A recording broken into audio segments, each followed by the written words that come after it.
সেই খেলোয়াড়টি কে হতে পারেন? ডুয়েল সিটিজেনশিপ গ্রহণযোগ্য নয় এরকম দেশ যদি আমরা হিসাব করি, মানে আমরা দুয়ে দুয়ে চার যদি মেলাই, সেক্ষেত্রে নেদারল্যান্ডস। তো তাহলে কি নিলয়ই কি সেই খেলোয়াড়? যদি তার নেদারল্যান্ডসের পাসপোর্ট ফেলে দিতে হয় বাংলাদেশের পাসপোর্ট নিতে গেলে, এটা কিন্তু একটা বড় সিদ্ধান্ত, অনেক বড় সিদ্ধান্ত হবে। বাংলাদেশ ফুটবল ফেডারেশনের ভাইস প্রেসিডেন্ট ফাহাদ করিম সাহেব তিনি রেগুলার আমাদেরকে আপডেট জানাচ্ছেন। বাংলাদেশে অরিজিন ফুটবলার বা বাংলাদেশের বংশোদ্ভূত ফুটবলার যারা বাংলাদেশ ফুটবলে যুক্ত হতে চান তাদের কার কী অবস্থা, আমি এটার একটা ইতিবাচক দিক খুঁজে পাই। এই কারণেই এতদিন আপনারা বিচ্ছিন্নভাবে বিভিন্ন প্ল্যাটফর্মে জানতে চান বা অনেক জায়গায় স্ট্যাটাস দেখা যায় বিভিন্ন খেলোয়াড়ের ব্যাপারে, এ আসতে যাচ্ছে, সে আসতে যাচ্ছে, এ আগ্রহী, তার ব্যাপারে কত দূরে এগুলো, বা এই সমস্যা, বা আসার পরটা উপায় কী, এরকম নানা বিষয়ে।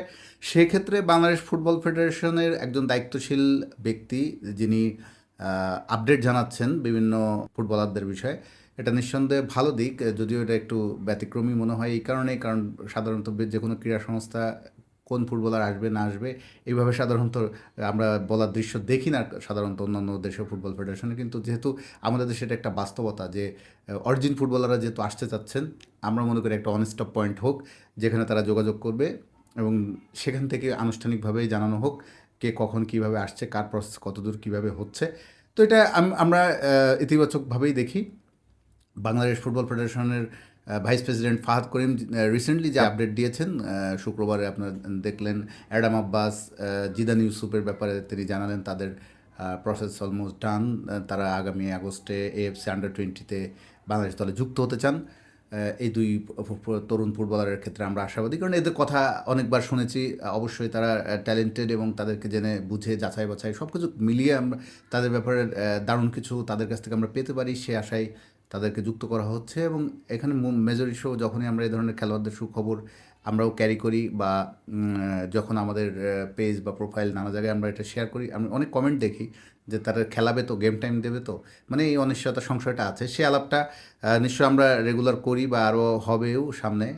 কিন্তু আরেকটা বিষয় আমরা খেয়াল করেছেন, বাংলাদেশ ফুটবল ফেডারেশনের ভাইস প্রেসিডেন্ট ফাহাদ করিম তিনি যখন শুরু থেকে একটা খেলোয়াড়ের কথা বললেন, ইঙ্গিত দিলেন, যার সঙ্গে তাদের আলোচনা বেশ এগিয়েছে, অনেক দূর এগিয়েছে, পাসপোর্টের প্রক্রিয়া শুরু করবেন বা করছেন, এরকম একটা বিষয় যখন আসছে, তখন কিন্তু একটা খেলোয়াড় বলেছেন তাদেরকে, ফাহাদ করিম নিজেই তার ভিডিওতে তিনি বলেছেন যে তিনি একটু কনসার্ন তার বর্তমান কারেন্ট যে পাসপোর্টটা আছে, মানে বাংলাদেশি পাসপোর্টটা নিতে গেলে তার কারেন্ট পাসপোর্টের কী হবে, মানে সেটা ছেড়ে দিতে হবে কি না, মানে ডুয়েল সিটিজেনশিপ হয়তো তার ওই দেশে অ্যালাউড না, বা সেই প্রথাটা বা সিস্টেমটা নেই।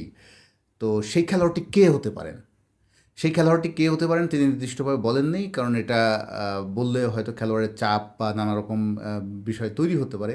সঙ্গত কারণে তিনি এটার প্রাইভেসি রক্ষা করেছেন। তো ডুয়েল সিটিজেনশিপ গ্রহণযোগ্য নয় এরকম দেশ যদি আমরা হিসাব করি, মানে আমরা দুয়ে দুয়ে চার যদি মেলাই, সেক্ষেত্রে নেদারল্যান্ডস।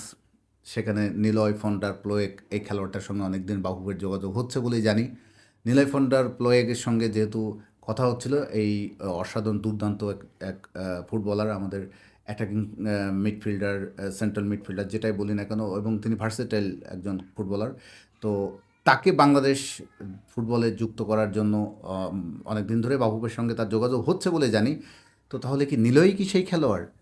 তো এটা বাফুফে যেহেতু আনুষ্ঠানিকভাবে বলেনি, তো আমরা আরেক অপেক্ষা করব, অফিসিয়ালি কোনো না কোনো স্টেটমেন্ট তার ব্যাপারে পাবো। এখানে আসলে ফাহাদ করিম উনি যেটা বলেছেন সেই কথাটা যদি আমরা ভিত্তি হিসাবে নিই, সেক্ষেত্রে তার মানে বল এখন নিলয়ের কোর্টে, যদি নিলয় ওই খেলোয়াড়টি হয়ে থাকেন।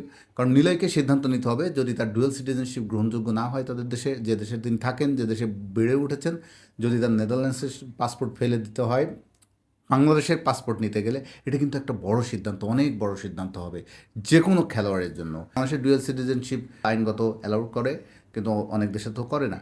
তো সেই ক্ষেত্রে যেমন ভারতে আমরা দেখলাম রায়ান উইলিয়ামস নামে যে প্রবাসী ফুটবলাররা, তারা অস্ট্রেলিয়াতে প্রবাসী ফুটবলার তিনি ভারতে যুক্ত হয়েছেন, তার কিন্তু অস্ট্রেলিয়ান পাসপোর্ট ফেলে দিতে হয়েছে। ভারতের পাসপোর্ট গ্রহণ করার জন্য তিনি তার আগের পাসপোর্ট বাদ দিয়েছেন, কারণ ভারতের ডুয়েল সিটিজেনশিপ অ্যাপ্রুভ করে না বা অ্যাকসেপ্ট করে না।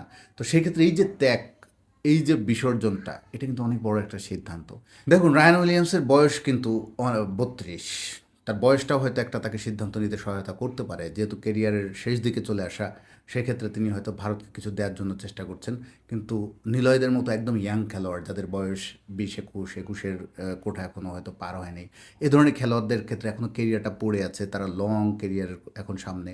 তো এই অবস্থায় তারা এই পরিস্থিতিতে এত বড় সিদ্ধান্ত নেবে কিনা, এটা আসলে আসলে একটা কঠিন সিদ্ধান্ত। শুধু তার ব্যক্তিগত সিদ্ধান্ত বলে নয়, তার পারিবারিক সব মিলিয়ে কিন্তু তার একটা বড় সিদ্ধান্তের ব্যাপার। তো নিলয়ে যদি হয়ে থাকেন সেই ফুটবলার, তার নিলয়কে অবশ্যই ভাবতে হচ্ছে, অনেক কঠিন একটা সিদ্ধান্ত নিতে হবে। সেক্ষেত্রে যদি তিনি বাংলাদেশের পাসপোর্টটা দিতে চান এবং নেদারল্যান্ডসের মানে ডাচ সিটিজেনশিপটা তাকে ছেড়ে দিতে হয়, নিঃসন্দেহে আমাদের নিলয়কে স্যালুট দিতে হবে, সাহসী সিদ্ধান্তকে সাধুবাদ জানাতে হবে। এটা বিরাট একটা সিদ্ধান্ত হতে পারে এবং এটা বিরাট একটা উদাহরণও হতে পারে যদি তিনি সিদ্ধান্ত নেন বাংলাদেশের জন্য। তার এই ত্যাগ বাংলাদেশের ফুটবল এবং যে কোনো অরিজিন ফুটবলারদেরকে অনেক অনুপ্রাণিত করবে। এবং যদি এত ত্যাগ স্বীকার করে আসতে হয়, তাকে কিন্তু আবার ভাবতে হচ্ছে যে বাংলাদেশের যে ফুটবল সিস্টেম, বাংলাদেশের ফুটবলে যুক্ত হলে সেখানে আমি কীভাবে দিতে পারবো, সেখান থেকে আমি তারা আমার কাছে যে এক্সপেকটেশনটা করছে সেটা আমরা কীভাবে ফুলফিল করব, যদি না হয় অনেক ইবার্স। তো এই জিনিসগুলো কিন্তু তার মাথায় নিশ্চয় কাজ করছে, সে ফুটবলারটা যিনিই হন। তবুও যদি সিদ্ধান্ত নেন, তাদেরকে আমাকে স্যালুট জানাতেই হবে, আমাদের সাধুবাদ জানাতে হবে। এটা নিঃসন্দেহ হতে হবে একটা বিরাট সাহসী সিদ্ধান্ত। তো দেখা যাক, আমরা অপেক্ষা করি নিলয় ফান ডার প্লোয়েক কী সিদ্ধান্ত, যদি তিনি আসলে হয়ে থাকেন বা যিনি যে খেলোয়াড়ই হোক XYZ, দেখা যাক তার সিদ্ধান্তটা কেমন হয়। মানে এটা আসলে আমরা অধীর অপেক্ষায় অপেক্ষায় থাকবো।